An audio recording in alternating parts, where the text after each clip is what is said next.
بسم الله الرحمن الرحیم. محترم سامعین، صدقه فطر څه شی دی؟ کوم کې چې په پښتو کې ورته منګه سرسایه وي، د دې تعریف څه دی؟ یعنی د دې ډیفینیشن څه دی؟ علما فرمایي یو مسلمان دومره مالدار دی چې په هغه باندې زکات واجب دی، یا زکات په واجب نه دی لیکن د قرض او د اضافي سازو سامان نه علاوه د هغه سره دومره مالیت دی چې هغه ټول رايوځي کې هغه 52 توله سپین زر چې دی هغه ترسي. و د سپین زرو قیمت څه دی نن سبا 960 روپۍ دی. و د قیمت ته د رسی نو په د باندې صدقه فطر شته ده. د اختر پر ورځ باندې صدقه الفطر دا به ورکي او په د باندې داسنه لازم ده. روز برابر خبره ده په د باندې په دغه مالیت باندې کال تیروته وی او کني وی ها او دغه مال د تجارت وی او کني وی په دوه صورتونو کې د دې پر شرط نه ده چې په دې خامخه کال تیروته وي یا په دې خامخه مطلب د مال د تجارت وي، دا لازم نه ده. دغه د صدقه فطر ویل کېږي او دې بس کې صدقه فطر دا به ورکي. و صدقه فطر به څوک ورکي؟ اون دغه چې د دې مصداق څوک جوړي هغه صدقه فطر ورکي او دغه مال ته صدقه الفطر ویل کېږي. و صدقه فطر چې کله مطلب والد دی هغه به د خپل نابالغ ماشومانو صدقه فطر ورکړي. نابالغ ماشومانو صدقه فطر به په پلار باندې لازم ده چې هغه ورکړي. هغه بالغ اولاد وي نو هغه صدقه فطر په مور او پلار باندې نشته، مور نو صرف په پلار باندې نشته. هغه چې د بیروزګاری کې پلار ورکړي نو احسان من وي. د خزي صدقه فطر کې چې د خزه هم څنګه چې سړی مالدار وي د قشن خزم مالدار وي نو د خزه خپل صدقه فطر په خپل ورکي، خپل سرسایه په خپل ورکي. هغه خاوند دغه طرف نه ورکړه نو ټیک شو، احسان مند او بس هغه سکیږي ادا کیږي. خو په خزه باندې صرف او صرف خپل صدقه فطر دا خپل د مطلب د نابالغ ماشومانو یا خپل د خاوند یا د بل چا صدقه فطر په هغه باندې نشته. و صدقه فطر مصرف سره دا په کوم ځای کې ورکو؟ نو په کوم ځای کې چې خلک زکات ورکي اقا ځکه صدقه فطر به موږ کوم ورکو. په کوم ځای کې چې موږ زکات نه ورکو په هغه ځای کې موږ صدقه فطر دا به هم نه ورکو. علما فرمایي چې البته سرسایه چې دا هغه چې غیر مسلم دی او مطلب غریب دی نو ته غیر مسلم لا هغه ورکول شي، خو زکات الدګه ته دانش ورکول. و صدقه فطر په کوم ځای کې بل ورکول کیږي؟ نو دا به غریب، فقیر، مسکین، یتیم لورکو. د دین علاوه مطلب چې کوم ټرستونه دي کوم نور داسې خدمات کوي یا مطلب جماعت شو یا مطلب هسپتال شو، د هسپتال ماشینریان شوي یا آفیس شو یا لار جوړول شو نو په دې ځینو کې به صدقه فطر دا نه ورکول کیږي. صدقه فطر بس څه شی ورکو؟ نو هغه خو چې شریعت چې کوم دغه خودلې دی، کوم مقدار خودلې دی، کوم سيزونه خودلې دی هغه نه ورکو. لکه پای کې وسپنی وسکی دي، ها کجوره ده، خرما چې وته منګوي، دغه شنه غنم دي، اوړه دي یا وربشي دي وغیرہ، دا ټول سری بدی کې شامل دي. وسو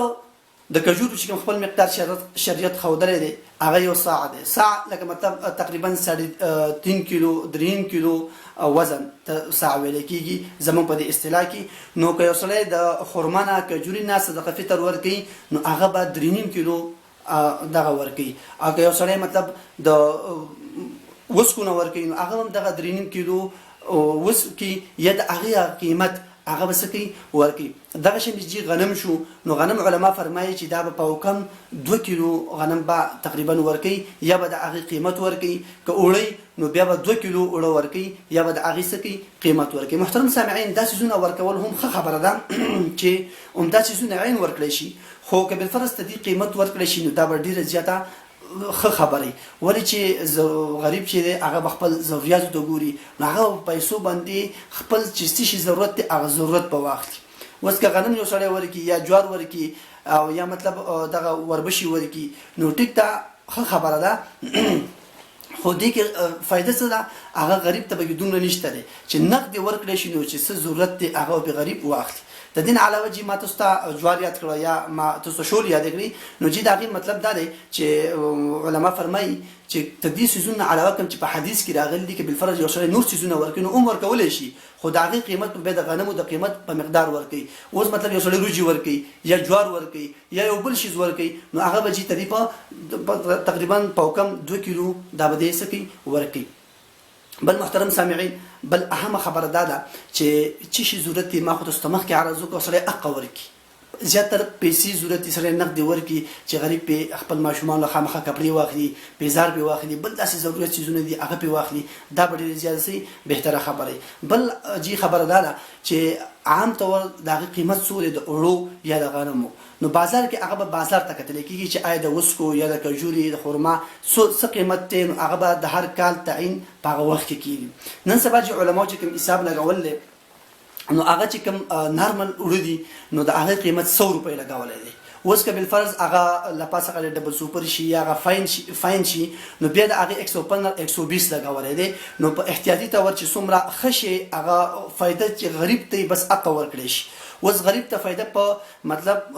وسکو کې دا د وسکی چې ته 3.5 کیلو هغه دغه رايوځي کې قیمت نو هغه نه خډیر شي جوړیږي یا خرما شولا په خرما کې بیا عجوه کجور شو دا غیره 6300 روپۍ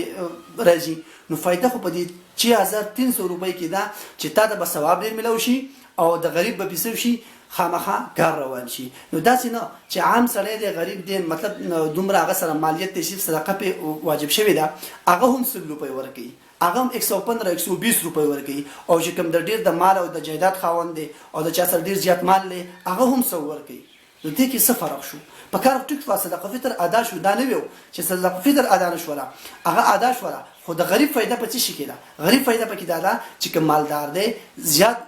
د وس خاوند دی هغه لا پکې دا چې د وسکو قیمت ورکی د خرما قیمت ورکی نو په اړه کې د غریب کار په روان شي او چې کوم مطلب خالص هغه صدقه فطر په هغه سر صاحب په ټیم واجب شوی دا لږ طاقت والا دی نو ټیک فقره سلو په ورکی نو عام طور زمونږ جی په ټول رواج دا دی